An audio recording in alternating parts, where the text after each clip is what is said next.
Some stories are not just stories, They are windows. They let us see something bigger than ourselves, something truer. The story of a son who left and a father who waited is one of those windows. It is a story about running away.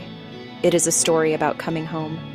But most of all, it's a story about a love that never gives up, a love that waits with open arms. There is always a light on in the window, a beacon of hope calling us back. In a sun-drenched land long ago, there was this man with 2 sons. The older son was dutiful. He worked the fields. He followed the rules.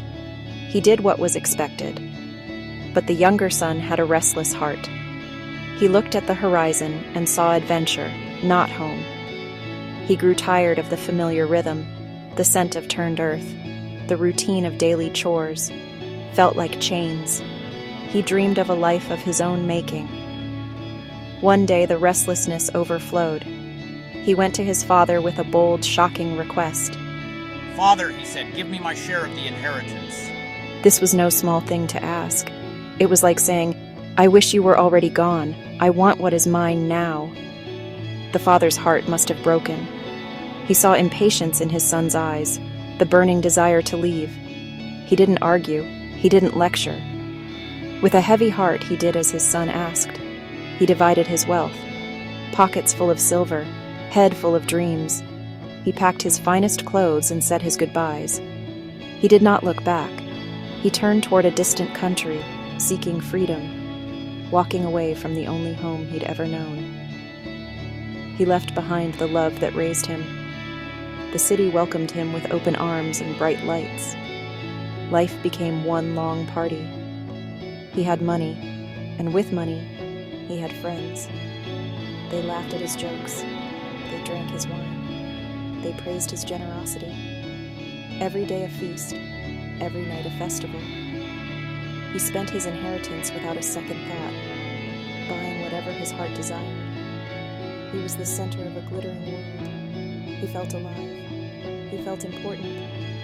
But fortunes built on foolishness do not last. The money began to run out. The silver grew fewer and fewer until there were none. His pockets were as empty as his promises. A great famine swept the land. Food was scarce and prices soared. Laughter turned to whispers of worry. Where were his friends now? As his money disappeared, so did they. He was alone in a foreign land. The isolation was a cold blanket, heavier than any he had known.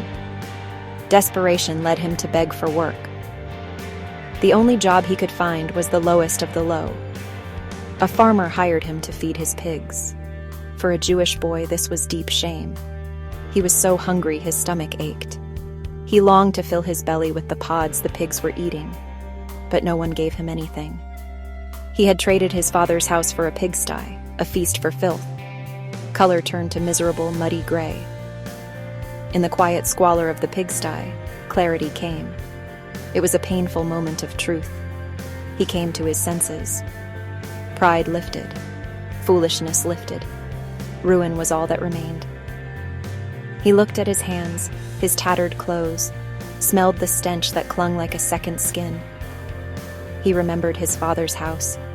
Even the hired servants had bread, warm beds, and clean clothes. A new thought began to form, a fragile seed of hope. What if he returned home? The thought terrified him. He had disgraced his father, shamed his family, forfeited the name of son.